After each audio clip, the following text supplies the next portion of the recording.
Barden Digby, a story written by Linda A. Lavid, narrated by Slip the Trap. Chapter 1.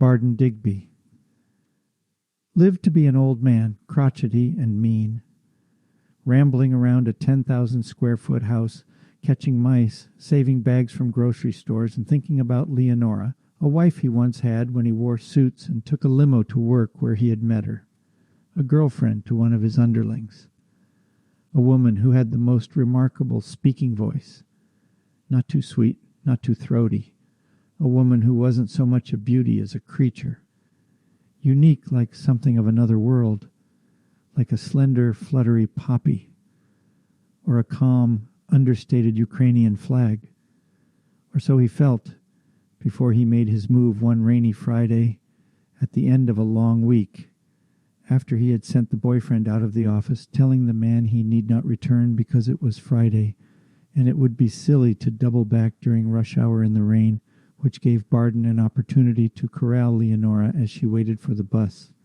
and get his driver to pull over and ask her if she needed a ride. When she stooped down to see who was sitting in the car, and looked confused, but eventually nodded and agreed to enter the car, sliding beside him. When Barden asked where she'd like to be dropped off, and she gave him an address Barden knew from personnel records to be her home.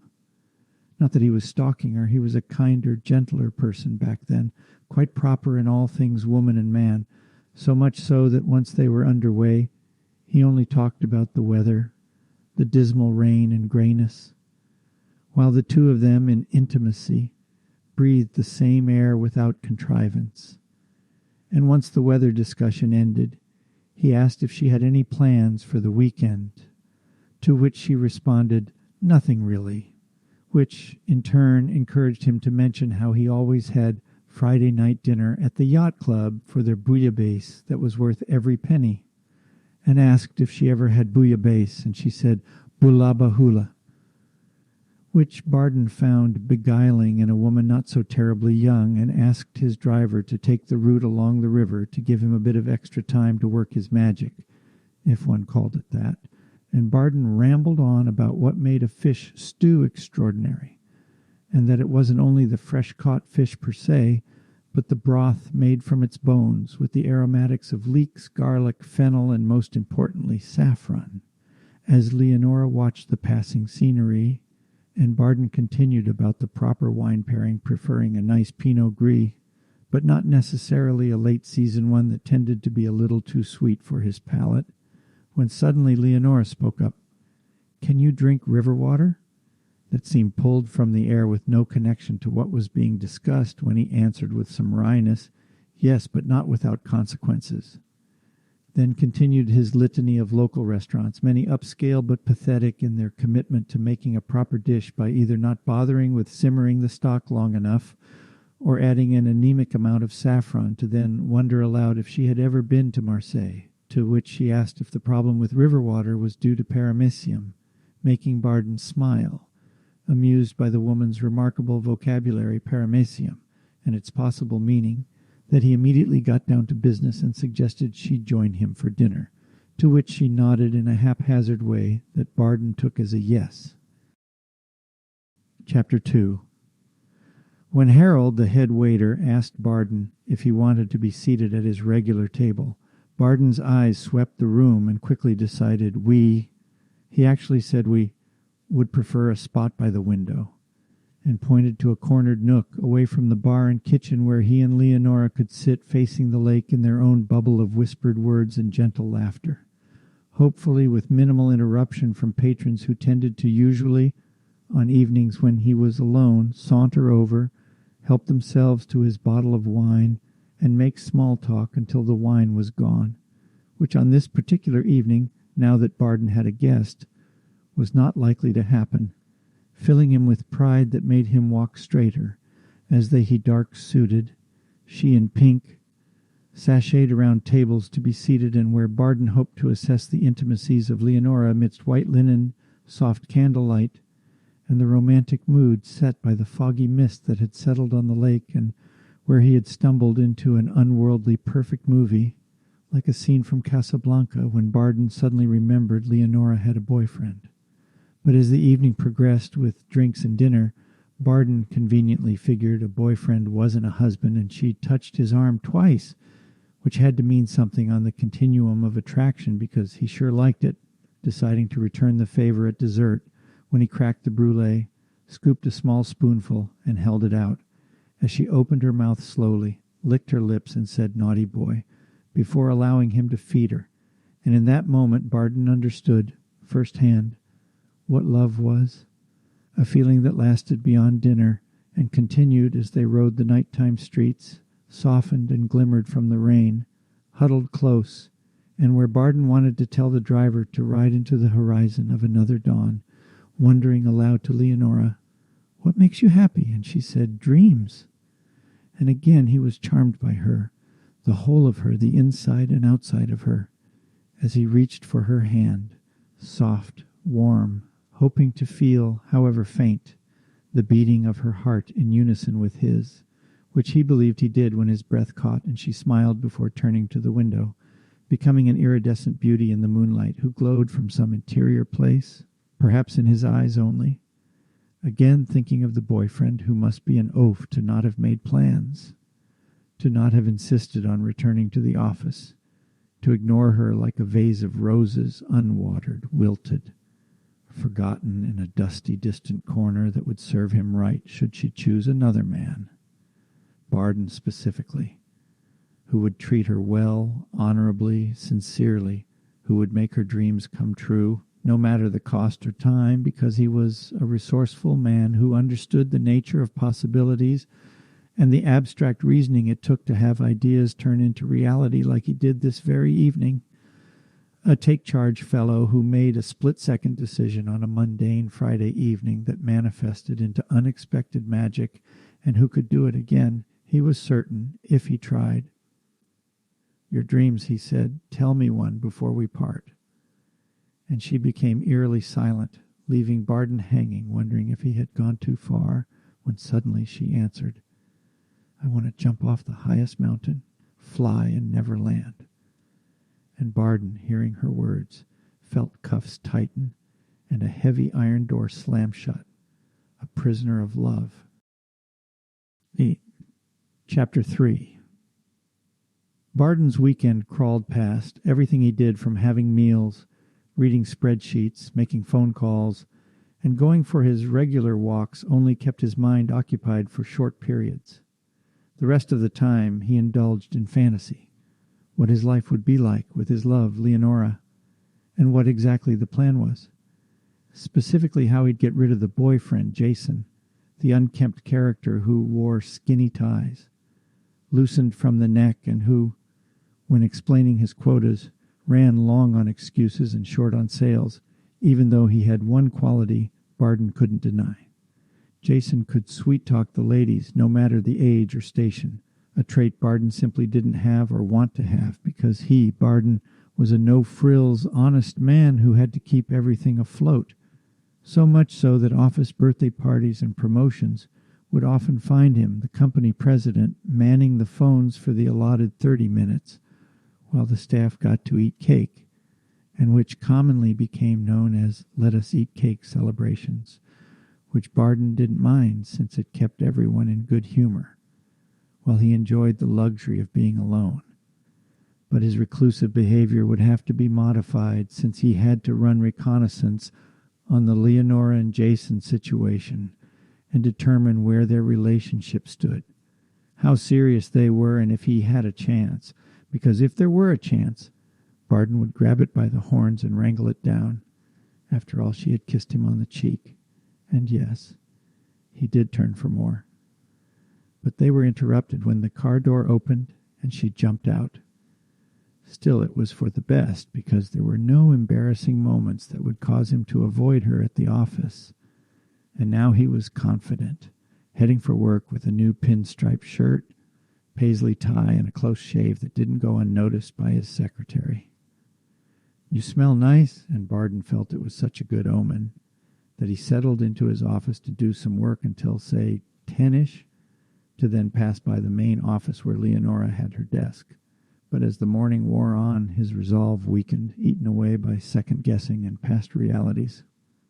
Seriously, he was old enough to be her father, and when was the last time he had a girlfriend? And could he really count his widowed neighbor who hooked up with a high school sweetheart years earlier? Until close to lunch, his secretary poked in, "Leonora Kelly would like to see you." And with quickened pulse, Barden nodded as a vision in the palest yellow floated in. Such a ray of sunshine filling his gloomy office that he wanted to reach out. But he remained seated as the door quietly closed and she moved toward him, her eyes locked onto his. When time slowed, his office melted away, and they were the only two souls, entwined energies in the universe, reborn into the light that was different than any infatuation he ever had.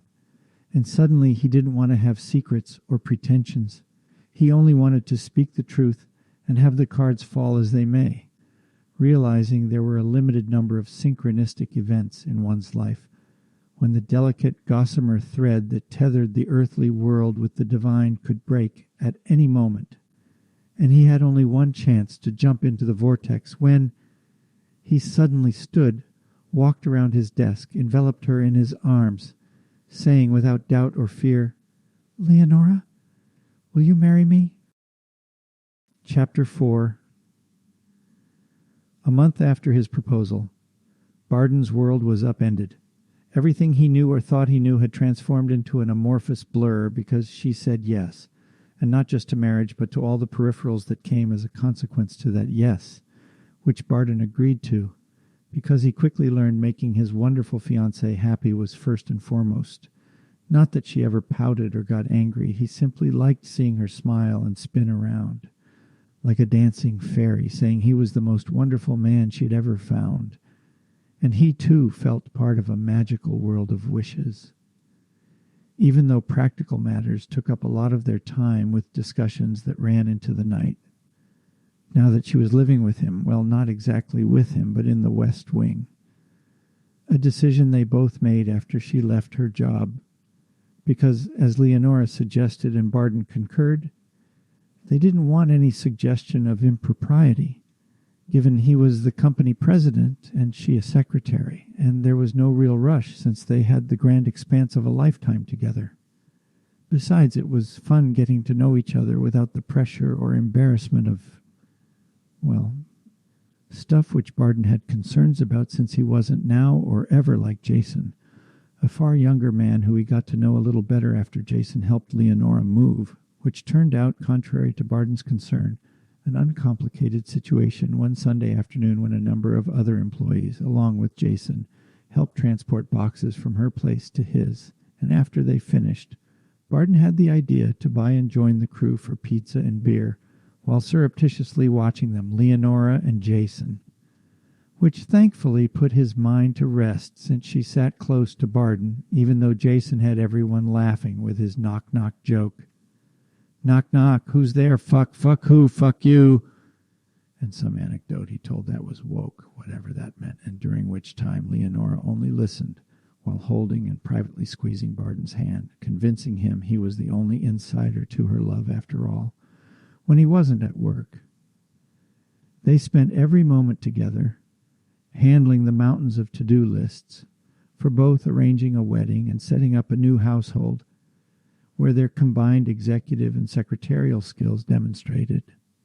As a couple, they were delightfully in sync in any number of matters, practical and otherwise, but also agreeing on prices, which Barden greatly appreciated, since Leonora was careful with money, an unexpected trait they both shared. Not that she didn't like nice things and went over the moon for Latvian lace, a nice moët chandon, and begged Barden to settle on Ruby, who applied for the wedding catering job because Ruby said her specialty was Creole cooking, and yes, she could make a chocolate Dubergy cake for the dessert, which made Leonora jump for joy, telling Barden their love was special, ergo, they deserved a charming, unique wedding. Small, intimate, but with a New Orleans flair, which Barden, as usual, agreed to because it was nothing short of a miracle that they had found each other in a dispassionate world, dull and constricting, where people, some clawing for position, others being clawed, tried to get through the day, and where Barden, at age 66, found his own nirvana with a woman who completed him, his only secret being that he was making plans to surprise her, retire, and travel the world, just the two of them on a great adventure where they would never land, a dream that she had passed on to Barden. Chapter 5. Time passes at its own pace, fast or slow, memorable or not, but with Barden time was altogether different. There was his life before Leonora and his life afterwards, or as he saw it, his life and non-life, one of light, the other of absence. Each life quite different, yet much the same in routine. Up at 7, morning breakfast of toast, coffee, later a walk, then lunch, lately cottage cheese with pineapple. Another walk and a somewhat erstwhile dinner at 7 in the dining room with linens and china, cooked by Ruby, the woman who had first catered the wedding, and who later moved into the carriage house on the insistence of Leonora, the bona fide mistress of the estate who threw dinner-themed parties, midnight on the Seine, Opera Exacta, Dia de los Muertos, while Ruby and a number of wait staff were called upon to make the magic happen for 20 or so guests every month, an idea Leonora had after the couple's worldwide tour that first year of marriage when everything was rosy and exciting but also exhausting. When Barden became aware of age, not just the numerics, but how time could be measured in a myriad of ways that went beyond the cultural references of Robert Palmer and the Challenger explosion. Specifically the worn body parts of knees, hips, brain functions, and the amount of time it took to rest and rejuvenate such parts, further complicated by pretending he could keep up with a woman 35 years younger who he didn't want to disappoint in any way, which, of course, happened in the bedroom. Not that it couldn't be negotiated, or so he thought when certain realities hit after the honeymoon, when her phone became an appendage with constant dings of messages, emails, calls, some taken in private because she didn't want to disturb his sleep, he wasn't sleeping, or interrupt his work, he had none, or talk over the whispered commentary on the whatever hole, seriously it was golf, when suspicions crept in of who she was communicating with, suspicions that he later found out weren't unwarranted, namely a Brandon, a Riley, an Evan, all of whom in reality were the one and only Jason, who, in her words and vehement defense, was just a friend and who for some undefined reason she had to keep secret, suggesting Barden was insecure, jealous, intolerant, and when matters got heated, old, senile, decrepit until Barden had enough and told her to get out, which she did. Leaving Barden alone but still afloat until the second wave hit, a wave he hadn't expected. Specifically, Ruby gave notice because her daughter was being deployed and Ruby had to care for her 2 granddaughters, Violet and Vivian, for an unspecified amount of time, all of whom he had gotten to know over the almost 3 years she had been with Barden. Leaving him to fend for himself in more ways than he had ever expected, without a job or anybody to talk to, he moped around in the dark, suddenly becoming concerned with how much electricity, gas, and water he used. Not that he didn't have money, he was simply shrinking, taking up less space, watching his carbon footprint that included saving plastic shopping bags, eating ramen noodles, and wearing the same clothes for days at a time, until out of the blue Leonora called, asking if she could visit, to which he said yes, because he wasn't sure if she had been a dream or a momentary lapse or a brief spiral into another dimension, and he needed to be sure his imagination wasn't playing tricks. Chapter 6. After Leonora called, Barden went into high gear, rushing around the first floor with a trash bag, tossing anything that was anywhere that belonged somewhere else, so that Leonora wouldn't have a clue his life had degraded into a sorry pit of self-loathing that had manifested into an old man's home. Dark, dusty, dank, with lingering smells reminiscent of unwashed socks and bus terminals that, after 2 hours, remained odoriferous, and thus became apparent that he had to open some windows, and actually perhaps somehow clean or vacuum or whatever, which made him wonder about the state of his bedroom, particularly the sheets. Were they attached in some way? But after further thought, he figured the 2 of them ending up in his second-floor bedroom would be unlikely for a number of reasons. First being he wasn't a machine. This brought a wry smile to his face. And second and third and fourth ad nauseum. He wasn't going to be that easy or gullible or desperate, and there'd have to be some ground rules established with a clear understanding of where their relationship was going. And besides, if matters did get romantic, there were 6 other uninhabited yet fully furnished bedrooms they could occupy, which then reminded him of the bathrooms. 4 in total, none cleaned in the past year, and how he was so overwhelmed he decided to call Ruby, who immediately set him straight with a brilliant idea. Barden, meet her out for dinner, where he now sits with a second drink, having gone twice to the men's room, and wondering when it would be okay to leave or if he should order dinner since he was already out and could use a nice meal. Having been told by Brian, his server, that the pistachio-crusted salmon was prepared with garlic, butter, and smoked paprika, when a familiar clickety-clack drew his attention to the woman of the hour. A slip of her former self, or had he misremembered? Who had her eyes on him as she walked across the room, and who reached out as if she were about to trip, and whose hand felt icy as he stood and pulled out the chair when she thanked him, which she had never done before. And he wondered who this person had become while they, like old times, considered the menu, drink choices, and of all things how nice the weather was.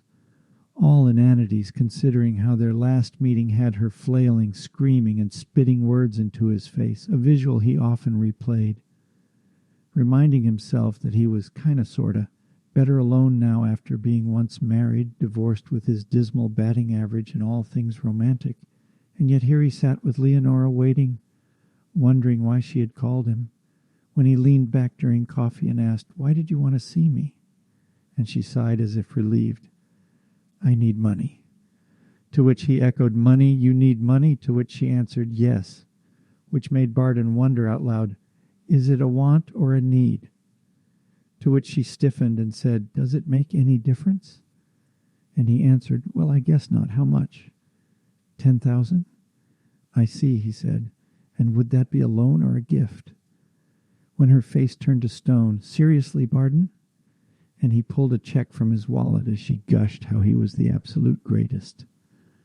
At the same time he smiled, asking what name she was going by, and saying that it was a great pleasure seeing her again, which seemed to confuse her, before he got up and paid the bill on his way out. Chapter 7. The following week, Barden found himself cycling through moods and roundabout thoughts, triggered by, of all things, that garbage bag he had partially filled that for some reason he couldn't throw out, but kept dragging from one part of the living room to another, reasoning since it wasn't full, it would be wasteful to toss away. And besides, he had more stuff to add, like the pile of New Yorkers he hadn't read but had folded open to articles he thought were interesting, reasoning that certainly some were important to read for amusement or educational value that could improve the quality of his life.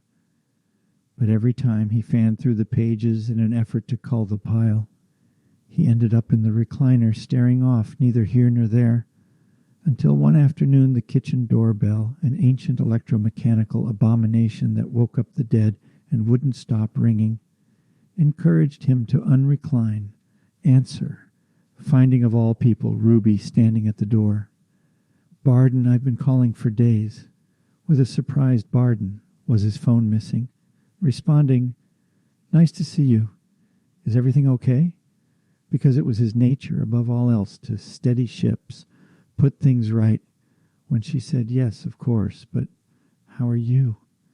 And he thought it was kind of her to ask, but unnecessary. When she wondered if he'd mind going into the living room, and when they did so, she said, "Lordy, Barden, what's going on here?" To which he answered simply and honestly, "I'm cleaning, see over there." And he pointed to the garbage bag. "But what happened to the service?" "Oh, I stopped it months ago. I'm only one person. I eat takeout," and to which Ruby interrupted, "Yes, but, well, just as a suggestion, if you want to entertain ladies, you might, be ready for those, spur-of-the-moments visits." And Barden smiled, wondering if she was referring to herself. "You mean like now?" And Ruby laughed. "No, like Leonora." And she stopped for a moment, seemingly looking for a place to sit, but finding none, except for the lone recliner that, to be honest, appeared also in use with this morning's shower towel and his glasses on the armrest, that she remained standing and continued, "So how did it go?" And it was then Barden recalled it was Ruby's idea to have dinner out. "Good. We had a nice prime rib with blue cheese," to which Ruby smiled politely, then said, "And I wrote her a check," a comment that stopped the conversation cold until Ruby asked, "How did you feel about that?" And Barden, while he felt like crying, instead shrugged. After all, there was no need for hysterics, or even worse, being pitied. He was a grown man, once married and divorced, like millions of others for Christ's sakes. And Ruby, out of the blue, said that it was hard getting over someone, when Barden realized after 3 years he didn't know, except for her great cooking and having a daughter with 2 children, anything else about Ruby, then said, "Yes, it is hard." "How did you manage?" There was a pause. "Dharma," she said, and Barden wondered, "Is Dharma a friend of yours?" To which she smiled kindly, a look she often had given to her grandchildren. "Dharma is inner vision and truth. We can talk more if you're interested. Meanwhile, please answer your phone." Barden nodded as they returned to the kitchen when Ruby, before leaving, walked to the refrigerator and peeked inside. "Just as I suspected, used dishes and silverware. Promise me you'll call the service." And Barden agreed as he walked her to her car and waved goodbye. Chapter 8. 3 months later, Barden has breakfast regularly at a local diner, one of the longer-lasting adjustments he has made while manifesting his Dharma, specifically the part about accepting change, which Barden interpreted as getting out of his comfort zone that is now ironically becoming old hat and routine, not just in what he orders. Coffee, 2 scrambled eggs, 1 pancake, 2 slices of crispy bacon, but with the people he's come to know, Lily the waitress, Maureen the cook, and various old guys with whom he sits and mostly listens to, rarely giving an opinion because Dharma discourages anything that would suggest sophomoric banter. So he often nods, agrees, and when mildly confronted with a question, puts more maple syrup on his plate because everything tastes better with maple syrup, except when his fingers get sticky, which becomes a lesson in accepting what he cannot control. That is, essentially, everything in life as he has come to realize when his mind wanders, inevitably to Leonora, and when it's difficult to measure if he is making any progress in discovering his innermost truth, yet still forges ahead, taking late morning walks in the cemetery, a venue that had won out over the ridiculously redundant treadmill, and which has given him more food for thought than anything else he's tried, and in unexpected ways, like reading the tombstones of memorialized children from the early 1900s who possibly died during the Spanish flu or some other mishap, and enjoying the bucolic grounds, the quietude and the slow pace of the swans, paddling around the pond which he sits and watches, mostly clueless to any reason why he should be sitting and watching birds in a cemetery. When he then thinks Dharma may be knocking on a door that needs opening, but unsure where the door is and how exactly to open it. And maybe the point is to simply head in a direction and see what happens, recalling it's not the destination but the journey, which is backwards from the way he's lived his life, where there was always a bullseye to aim, shoot for, and to hell with anything in his way. Like, of course, Leonora, who may have been the brass ring rather than the ball and chain, and the marriage and divorce, a fugue state rather than awareness or anything resembling Dharma, which he has learned from his fruitless pining away and acceptance of any crumb tossed his way, like her phone call a month earlier asking if he wouldn't mind lending her his car, not the BMW sedan, but the classic Bentley, stating she was taking a friend out for a birthday dinner, and he said yes, just to see, not imagine, her in his house again, foolishly setting out a bottle of champagne and some chocolate-covered strawberries, which she found charming and thoughtful of him, to think of her friend's birthday, as she didn't sit down but left fully loaded along with the keys, leaving Barden bawling his eyes out, not from having his heart broken, but worse, being broken. A loser who couldn't get a grip that, in retrospect, may have been a turning point since the following day. He woke up, skipped breakfast, and went for a nowhere drive, playfully making random turns because he saw a pretty plant here, a willow tree there, until he turned, magically, into the cemetery where he drove into so much beauty. He had to stop and walk instead.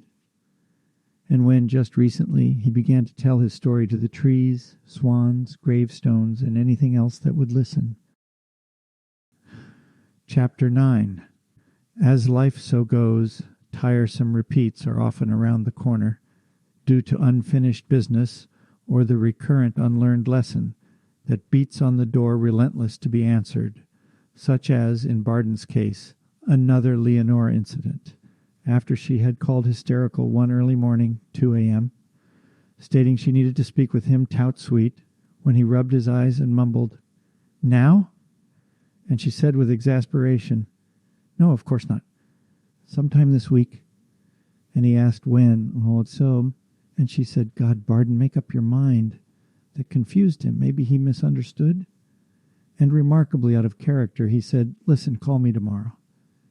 And hung up, barely remembering their conversation until the following day, when she called again, telling him how rude he was and that he was taking advantage of her, and he said he was sorry because he always said he was sorry, and she suggested that she stop by sometime during the day, which made him, for reasons he couldn't define, say that it wouldn't be possible, and that if she needed money he could mail her a check, to which he screamed in his ear, "There's no way you're getting my address," and hung up, leaving Barden perplexed, until Leonora's phone number came up again that evening, when she acted like nothing had happened, and they agreed to meet for lunch at the yacht club on Friday, which would give Barden a couple of days to lose sleep and have stomach issues until he was such a wreck. He called Ruby and asked if she could meet him at the cemetery, where they, the following day, sat at the pond while she fed the ducks cracked corn and asked, "How you doing?" And he answered with a non sequitur, "I'm having lunch with Leonora tomorrow. She wants money. I don't know what to do." He paused, then looked at Ruby. "How did you get over someone?" She laughed. "It took a while, but once I figured it out, it was easy peasy." She patted his arm. "Barden, just head downstream," which naturally confused Barden, and she continued, "Downstream is easy, no resistance, while upstream is a struggle, working against the current. Always go downstream, always do what feels better." "But," Barden said, "I can't say no to her." And Ruby kindly smiled. "Barden, when you give her money, how does that make you feel?" A question that Barden had no trouble answering. "Like a chump, a loser," to which she said, "Sounds like you're heading upstream. Why not take a chance? Tell her no and see how that feels. You may be surprised." And Barden, on the drive home, thought of Dharma, and how one needs courage to walk into the mystery, and figured he would, if the opportunity arose, give Ruby's advice a try. And on that Friday, when he showed up at the club, Leonora, as usual, had him waiting 20 minutes before breezing in, smiling and saying hello to the people they knew, then sat down, taking her time to order a drink and consider the menu. When Barden pulled out his checkbook and asked how much she wanted, and she smiled sweetly, "Barden, you decide. You're always so generous." And suddenly, remarkably, Barden had a chance to attempt a downstream move. "You sure?" And she reached for his hand, giving it a squeeze. "Of course." And Barden, on the edge of a diving board with a roiling sea below him, took a deep breath and made his move, picked up the checkbook and slid it into his jacket pocket, when Leonora's smile disintegrated into a scowl, and she leaned forward, whispering, "What do you think you're doing?"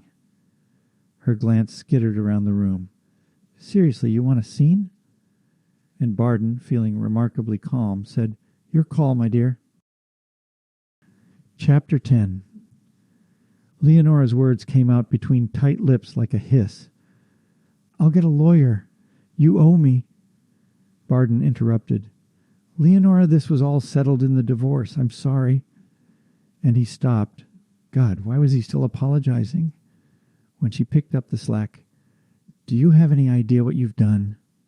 I lost my job because of you, not to mention the sexual harassment I endured, not to mention the hush money you've been paying me to keep my mouth shut. And yes, the statute of limitations has not run out. It's your call. Now write me a check or I'll sue for mill." As she rambled on, Barden wondered if, 1, she thought he was senile, 2, she hated him, 3, both when he raised his hand. "Enough." And he pulled out his checkbook. "But this will be the last one I write," when under her breath she spit out the words, "Really? Well, it better be enough." And Barden, before he handed the check over, pulled out his phone and took a picture of it, as Leonora laughed, "A pic? Knock yourself out," when Barden stayed solemn and slid the check across the table, watching her eyes zero in on the amount, $10,000, and waited to see if something else caught her eye, when suddenly her smile evaporated, and yes, she had clearly seen what he had written across the bottom. "Last blackmail payment," to which she looked up. "What the fuck?" And Barden said quietly, "I'll be getting an order of protection. Best to never call or come near me. Now would you like a drink to celebrate? Or is this goodbye?" When, judging by the way she got up and walked away, it was goodbye, that, to be honest, made him feel sad, almost like crying, and he wondered where he was in the stream of things, up or down. When later, once home, he called Ruby and asked if she could meet on Monday late morning at the cemetery, where she approached him with a big smile, and he told her, "I was being blackmailed and didn't even know it. How often does that happen?" And as she fed the birds, she asked if there was anything she could do, and he tried not to weep until he began talking about the stream and how it wasn't working for him because he wanted to cry. When Ruby said, "Barden, holding back tears is upstream. To head downstream, all you have to do is let go. A good cry is always downstream." And he continued to hold back tears. When she asked, "You okay?" And he couldn't speak, just grit his teeth harder as she reached over, touched his hand, a soft, warm, kind hand that he had never received from anyone at any time, and wondered why was he so unloved, unlovable. And out of the blue, Ruby said, "It's okay."